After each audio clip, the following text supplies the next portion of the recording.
Hello everyone, मैं मिथुन सिंह स्वागत करता हूं आप सभी का। आशा करता हूं आप सभी बहुत अच्छे होंगे।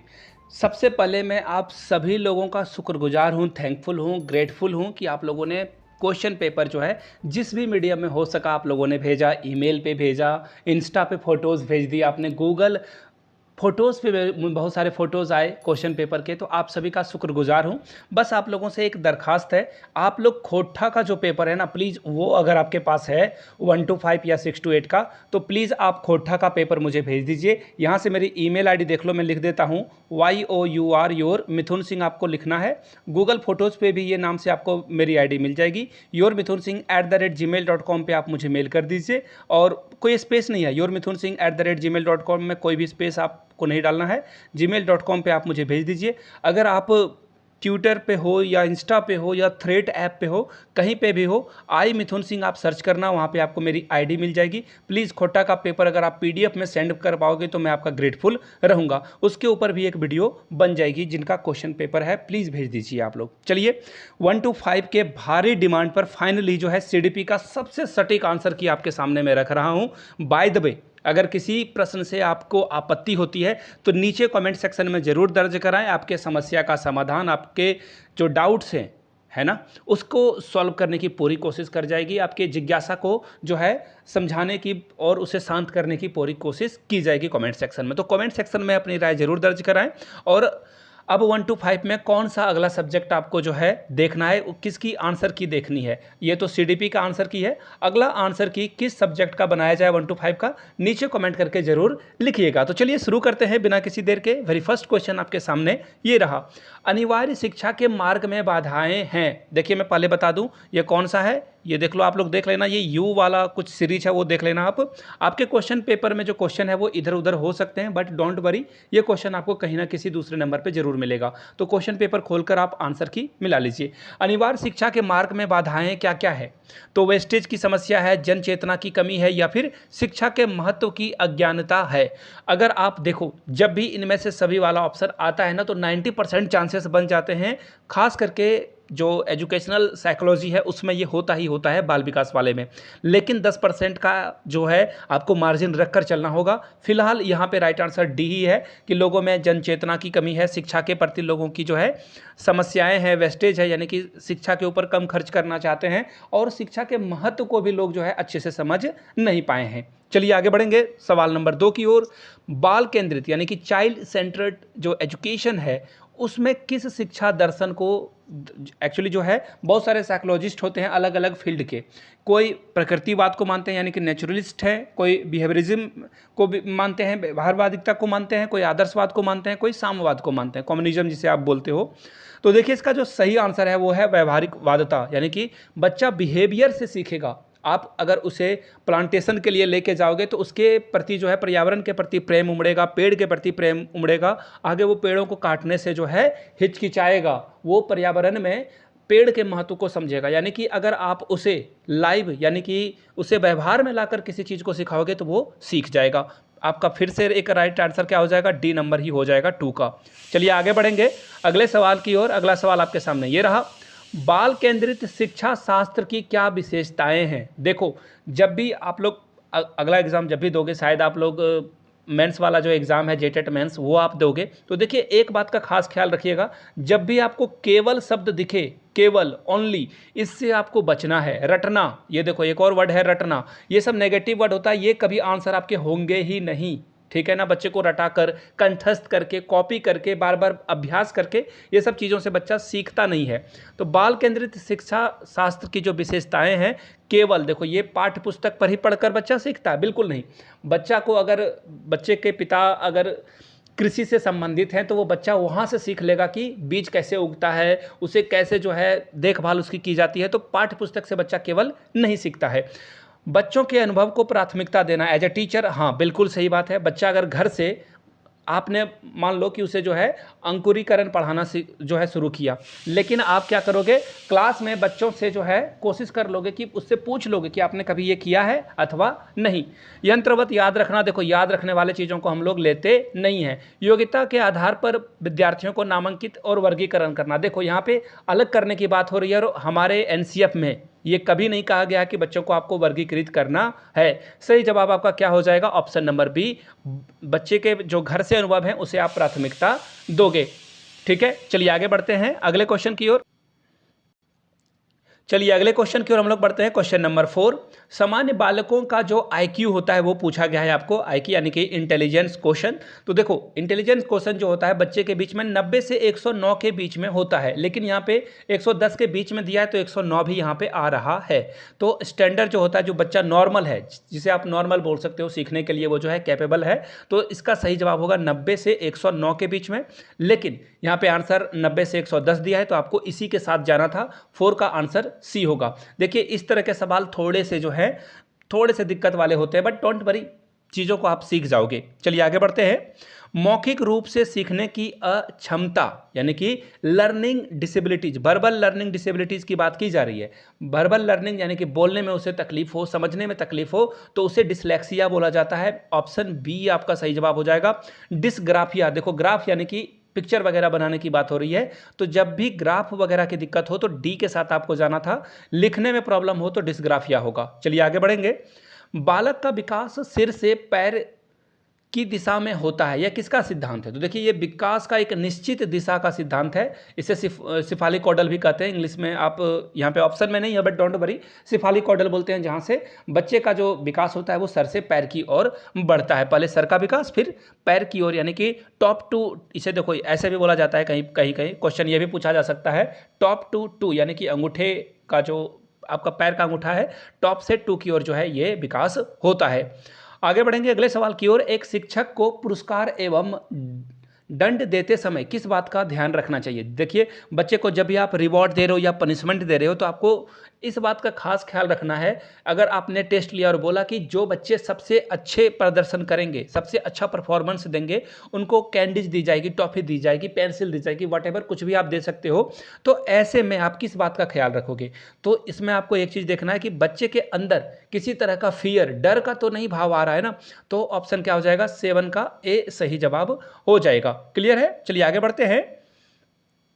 बालकों के नैतिक विकास को समझने के लिए जीन पियाजे ने कौन सी विधि को अपनाया है? तो देखिए वो कुकीज़ वाला आप लोगों को इंसिडेंट याद है, नहीं मुझे नहीं पता, बट एक जार में जो है बहुत सारा कुकीज़ रखा हुआ है और बच्चे को बोला गया कि अगर इससे आप कुकीज़ चुरा लेते हो, इससे चुराना नहीं है, उन्होंने स्पष्ट बता दिया कि यहाँ से जो है कुकीज़ यानी कि बिस्किट नहीं लेना है, और बच्चे ने यहाँ से सारे कुकीज़ जो है चोरी कर ली। उसके बाद जो है जीन पियाजे बच्चे से सवाल पूछते हैं, या फिर इसने जार तोड़ दी चोरी करते समय, या फिर जार गिर गया उसके हाथ से, तो सवाल पूछे गए थे।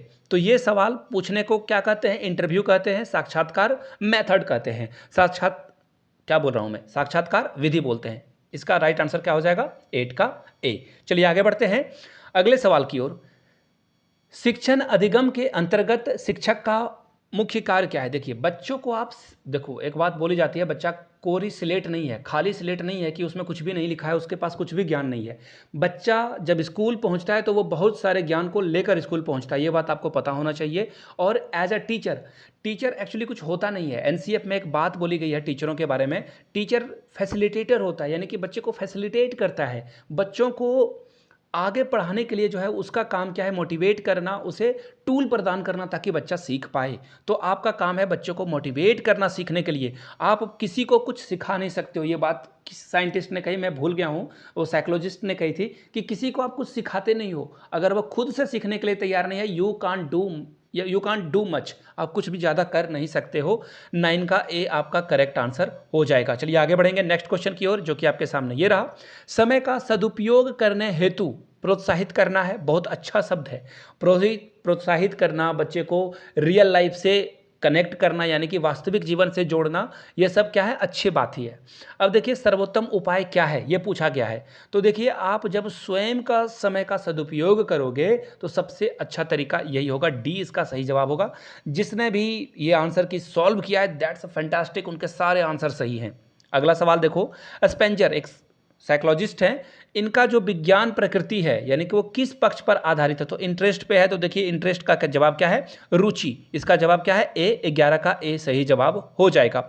अगला सवाल देखो आप, पूछा गया है कौन सा सही नहीं है। तो देखो यहाँ पे आपको साइकोलॉजिस्ट के नाम दिखाई दे रहे होंगे और उनके द्वारा किए गए कार्यों को दिखा गया होगा, और मल्टी जो इंटेलिजेंस थ्योरी है, बहुबुद्धि का सिद्धांत है, ये गार्डनर साहब ने दिया था। किसने दिया था?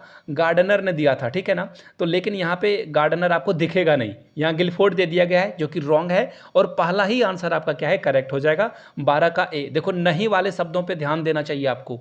आगे बढ़ते हैं। अंगूठा चूसने वाला बालक किसका उदाहरण है? तो देखिए ये जो है रिग्रेशन का एग्जाम्पल है। अब बोलोगे रिग्रेशन क्या होता है, प्रतिगमन क्या होता है? हिंदी भी नहीं समझ में आ रही है, इंग्लिश भी नहीं समझ में आ रही है। देखिए रिग्रेशन, जैसे बच्चा अपने माँ का स्तनों से दूध पीता है, तो जब वो अंगूठा मिलता है तो उसे दूध नहीं मिल रहा है, तो वो अंगूठा को ही चूस कर जो है फीलिंग्स लेता है, यानी कि वो क्या है? एक रिग्रेशन है, प्रतिगमन है। वो नहीं मिल रहा है तो अंगूठा ही चूसना वो शुरू कर देगा। या फिर बच्चा बचपन में देखना, आप किसी भी चीज़ को दो तो उसे बस चूसना जो है आता है। इसके अलावा वो जब बहुत कुछ चीज़ों को सीखता नहीं है, तो वो कोशिश करता है हर चीज़ को अपने मुंह में डालने की और उसे चूसने की। चलिए, तो इसका राइट आंसर क्या हो जाएगा? Option number A. आगे बढ़ेंगे। एक बच्चा प्रायः अपने सहपाठियों के साथ झगड़ता है, आप क्या करेंगे? बच्चे को कूट देंगे, सजा देंगे? बिल्कुल नहीं, ये काम आपको करना नहीं है। और शायद 6 to 8 में आया था कि कौन सी धारा के अंतर्गत आपको बच्चे को पीटना नहीं है, तो धारा 17 इसका हो जाएगा। धारा 17 में वर्णित है, बच्चे को पीटोगे तो आप जेल भी जा सकते हो। तो बच्चे को पीटना नहीं है, विद्यालय से आप निकाल नहीं सकते हो, जो कि बहुत बुरी बात है। उसकी माता पिता से शिकायत कर दोगे? देखिए ये तो दोनों एब्सोल्यूट करेक्ट हैं, ये थोड़ा बहुत सही है, लेकिन आपके पास ऑप्शन सी में देखो सारा आंसर सही है। आप रीजन ढूंढोगे कि बच्चा क्यों जो है एग्रेसिव हो रहा है। हो सकता है कि उसके घर में कुछ प्रॉब्लम हो, माता पिता के बीच अनबन हो सकता है कि उसके माता पिता सिंगल पेरेंट हैं, बच्चे के घर में माहौल ठीक नहीं है, इसके कारण वह जो दूसरों से झगड़ता रहता है, बच्चा खुश नहीं है ना। तो उसे आप परामर्श दोगे, पूछोगे, रीजन जानोगे, जवाब आपका सही हो जाएगा 14 का सी। आगे बढ़ते हैं अगले सवाल की ओर। बालक विकास का क्या अर्थ है? चाइल्ड डेवलपमेंट का क्या अर्थ है? यानी कि बच्चा का सिर्फ लंबाई मोटाई चौड़ाई में विकास, यानी कि सिर्फ फिजिकल स्टेट की बात हो रही है? बच्चा का सिर्फ शरीर बढ़ेगा तो क्या बच्चे का विकास हो जाएगा? बिल्कुल नहीं। सिर्फ मानसिक और बौद्धिक विकास, ये भी सही नहीं है। अगर बच्चा सिर्फ पढ़ने में तेज हो और उसके अंदर जो है मोटापा आ जाए, या फिर वो चलना फिरना नहीं सीख रहा हो, तो ये भी गलत है। बच्चा का विकास होना ये सही बात है, बट देखो यहाँ पे एक वर्ड है सर्वांगीण विकास, कंप्लीट डेवलपमेंट, होलिस्टिक डेवलपमेंट होगा शायद यहाँ ऑप्शन में, नहीं, यहाँ ऑलराउंडर इन्होंने लिख रखा है, तो ये सही है। बच्चे का कंप्लीट विकास जहाँ से होगा, सर्वांगीण विकास जहाँ से होगा, जैसे एक पेड़ का ही एग्जाम्पल ले लो, उसके जड़ें जितनी अंदर तक जाएगी उतनी अच्छे से जो है वो वाटर के रिसोर्स का इस्तेमाल कर पाएगा। उसी तरह से जितनी ज़्यादा पत्तियां होगी वो फोटोसिंथेसिस यानी कि प्रकाश संश्लेषण अच्छे से कर पाएगा। तो बच्चे के अंदर फिजिकल, मेंटल और घर में भी वातावरण अच्छा होना चाहिए, स्कूल में भी वातावरण, उसके दोस्त भी अच्छे होने चाहिए, तब उसका कंप्लीट या फिर ऑलराउंडर विकास संभव है। 15 का सी आपका सही होगा। आगे बढ़ते हैं। ये बहुत बहुत बहुत सबसे फेवरेट क्वेश्चन होता है, और देखना आप, हो सकता है जेटेट मेंस में भी आपको ये क्वेश्चन दिखे। आईक्यू निकालने का सीधा सा फॉर्मूला है mental age upon chronological age. क्या होता है? Chronological age into 100। हर बार ये सवाल पूछा गया है, राजस्थान पात्रता परीक्षा, यूपी टेट, एमपी टेट, कहीं भी आए ये हर बार पूछा जाता है। प्लीज़ इसे याद कर लीजिएगा। मेंटल एज यानी कि बच्चे का जो बुद्धि का एज है ना, यदि वो 5 साल की उम्र में 10 साल के सवाल सॉल्व कर रहा है तो उसकी मेंटल एज हो गई। क्रॉनिकल एज जो बच्चा का रियल एज है, आप मेंटल एज में क्रॉनिकल एज को डिवाइड करोगे, 100 से मल्टीप्लाई करोगे, सही जवाब आपका हो जाएगा ए। देखो mental age upon chronological age into 100, ए आपका सही जवाब हो जाएगा। चलिए आगे बढ़ेंगे। सतत मूल्यांकन का क्या अर्थ है? देखिए सतत मूल्यांकन का मतलब होता है आप बच्चों को कोई भी पाठ पढ़ाओ और टेस्ट उसका साथ साथ में ही ले लो, उसे एफए कहा जाता है बोलचाल की भाषा में। तो देखिए यहाँ पे इसका क्या जवाब होगा। एफए का मतलब होता है पढ़ाते ही आपको पता चल जाए कि बच्चा कैसे चीज़ों को सीख पा रहा है, कहाँ कठिनाई आ रही है, उसे आप तुरंत सॉल्व कर लोगे। देखते हैं कौन सा सही है। उसे जो है विशेषज्ञ नहीं, विशेषज्ञ आपको नहीं बनाना है बच्चे को। विद्यार्थियों और अध्यापकों के बीच अधिक कठिन परिश्रम करने के लिए अभिप्रेरित करना, ये भी ठीक है बट उतना ठीक नहीं है। विद्यार्थियों और अध्यापकों की कमजोरी का पता लगाना, बिल्कुल सही। सतत मूल्यांकन का यही काम है कि आप कहाँ चूक रहे हो। देखिए शिक्षक में भी कमी है, पढ़ाते समय अगर बच्चा को वो कंप्लीटली किसी पाठ को नहीं समझा पा रहा है, किसी टॉपिक को अच्छे से एक्सप्लेन नहीं कर पा रहा है, तो अपनी कमजोरी भी शिक्षक को पता चलेगी और बच्चे को अपने कमजोरी का भी पता चल पाएगा, और टीचर जो है फिर से अच्छे से पढ़ाने के लिए अगले पाठ में या फिर उसी पाठ को ठीक से कर पाएगा। 17 का ए सही जवाब होगा। चलिए आगे बढ़ेंगे अगले सवाल की ओर। बालकों के मूल्यांकन के लिए जिस प्रकार के प्रश्न पूछे जाते हैं वो प्रश्न क्या हैं? बालकों को मूल्यांकन करने के लिए देखिए आपको छोटे प्रश्न भी पूछना चाहिए, एमसीक्यू यानी कि ऑब्जेक्टिव भी पूछना चाहिए, बड़े बड़े क्वेश्चन भी पूछना चाहिए, यानी कि सभी तरह के प्रश्न आपको पूछना चाहिए। ट्रू फॉल्स देखना, प्राइवेट स्कूल के बुक में तो आपको ये भरा पड़ा मिलेगा। एमसीक्यू मिलेगा आपको ऑब्जेक्टिव वाला क्वेश्चन, फिर आपको देखिए फिल इन द ब्लैंक्स मिलेगा, उसमें मैच द फॉलोइंग मिलेगा यानी कि मिलान करें, इसके अलावा ट्रू फॉल्स भी मिलेगा, है ना। तो इसको ध्यान में रखना है, सभी इसका सही जवाब होगा। 18 का डी सही जवाब हो जाएगा। चलिए आगे बढ़ेंगे। कोई बच्चा किस अवस्था में पर्यावरण से प्रभावित होने लगता है? बच्चा जो है कुत्ते को प्रेम करना शुरू कर देगा, अपने इन्वायरमेंट में जो चीज़ें हैं वो जो है पसंद करना शुरू कर लेगा, यानी कि वो इन्फ्लुएंस होना शुरू हो जाएगा, प्रभावित होना शुरू हो जाएगा। किस अवस्था में ये होना शुरू हो जाता है? तो बाल्यावस्था में, चाइल्डहुड में बच्चा कुत्ता को भौंकता देखकर उसकी आवाज़ निकालने की कोशिश करेगा, या फिर कोयल की आवाज़ निकालने की कोशिश करेगा। ए आपका सही जवाब है। प्रतिभाशाली बच्चों की पहचान कैसे की जा सकती है? देखिए, बुद्धि परीक्षण यानी कि आईक्यू टेस्ट लेकर, बिल्कुल सही जवाब है। उपलब्धि परीक्षण, बच्चे ने क्या क्या उपलब्धि हासिल करी है, और उसका अभी क्षमता परीक्षण यानी कि सभी से आप जो है ये पता कर सकते हैं कि बच्चा सृजनात्मक है, प्रतिभाशाली है या अथवा नहीं। डी आपका सही जवाब होगा। एक 5वीं वर्ग का बालक परीक्षा में फेल हो जाता है, वह कारण बताता है कि शिक्षक ने उसे पढ़ाया नहीं। बहुत ही फेवरेट बहाना एक्सक्यूज है ये क्या कहलाएगा? तो देखिए ये क्या है, एक बहाना है। बहाना को क्या बोलेंगे? रिग्रेशन। वो जो है क्या कर देगा, प्रतिगमन कर देगा, कहीं की बात कहीं पे ले जाकर रख देगा। वो अंगूठा चूसने वाला एग्जांपल दिया था ना, तो इसे क्या कहेंगे आप? ये कर देता है वो। ऑप्शन नंबर डी इसका सही जवाब हो जाएगा। But I have a doubt, मैं कोशिश करूंगा कि कमेंट सेक्शन में आपको इसका जवाब दे दूं, एक बार मैं वेरीफाई कर लूंगा। मुझे लग रहा है कि ये सी भी हो सकता है इसका जवाब, ईमानदारी से मैं बता रहा हूँ। मैं एक बार फिर से बुक को टटोलूंगा, पढ़ूंगा और कमेंट करके पूरी कोशिश करूंगा कि आपको इसका जवाब फिर से दे दिया जाए। देखिए अगला सवाल है, विकास में PSRN का क्या मतलब है? तो देखिए PSNR इंग्लिश में आप देखोगे तो अच्छे से समझ पाओगे। तो देखिए इसका मतलब होता है प्रॉब्लम सॉल्विंग, P4, और P for problem, S for solving, R for reasoning और न्यूमरेसी, यानी कि इसका आंसर क्या हो जाएगा? 22 का ए हो जाएगा। बहुत ही आसान सा सवाल है, आप लोगों को शायद मैनुअल में आया जरूर होगा। यदि किसी बच्चे का मानसिक उम्र 5 है, देखो मानसिक यानी कि मेंटल एज, मैंने अभी IQ के बारे में क्या बताया था? MA/CA × 100, वही काम आपको करना था। मेंटल एज 5 दी है, और उसका जो कालक्रम यानी कि क्रॉनिकल एज क्या है? 4 है, तो 100 से मल्टीप्लाई कर दोगे। 4 से कितने बार में कटेगा? 25, 25 पचे 125, 125 उसका जो है IQ हो जाएगा। कौन सा आंसर सही है? ऑप्शन ए हो जाएगा। A is the right answer. Next question की ओर हम लोग बढ़ेंगे। नेक्स्ट क्वेश्चन है, देखो, एक पश्च ज्ञान वह ज्ञान है जिसे डैश के रूप में जाना जाता है। तो देखिए ये जो ज्ञान है वो एक्सपीरियंस यानी कि अनुभव कहा जाएगा। आखिरी सवाल है, जब बच्चे अपने अनुभवों को अपने वर्तमान स्कीमा में समाहित कर लेते हैं। देखो मैं आपको बताता हूँ, अपने अनुभवों को वर्तमान स्कीमा में, अगर बच्चा कौवा को उड़ता हुआ देखेगा, माँ से वो पूछेगा, माँ ये क्या उड़ रहा है? तो माँ ने बता दिया ये कौवा है बच्चा, आसमान में ये उड़ रहा है। उसने अगले दिन हेलीकॉप्टर या फिर वायुयान यानी कि प्लेन को उड़ता देखा, माँ से पूछा देखो माँ ये कौवा उड़ रहा है, तो माँ बताएगी कि बच्चा ये कौवा नहीं है, ये एरोप्लेन है, एरोप्लेन भी हवा में उड़ सकता है। तो जब बच्चा पुराने चीज़ों को नई चीज़ों में जो है एडजस्ट कर लेता है, समाहित कर लेता है, तो उसे क्या बोलेंगे? एसिमुलेशन बोलेंगे। एसिमुलेट कर लेता है बच्चा। ठीक है, वीडियो यहाँ तक देख लिया तो नीचे कमेंट करके एक बार जय हिंद जरूर लिखिए, मुझे पता चल जाएगा वीडियो आपने पूरी देखी है, प्यार दिया है आपने इस वीडियो को। जय हिंद नीचे कमेंट करके जरूर बताइएगा, और इस वीडियो को अपने दोस्तों, रिश्तेदारों, सहेलियों तक शेयर करें, उन तक पहुँचाएं ताकि उनको भी सही आंसर की मिल पाए। बाय द वे, आपको अगली जो विषय है वो किस विषय की आंसर की बनाई जाए, जिसका आपको बेसब्री से इंतजार है, नीचे कमेंट करके बताइएगा। वीडियो को यहाँ तक देखने के लिए आप सभी का बहुत बहुत शुक्रिया। नए हैं तो चैनल को सब्सक्राइब कर लीजिए और लाइक वाला बटन जरूर दबा दें। Thank you so much, have a good day.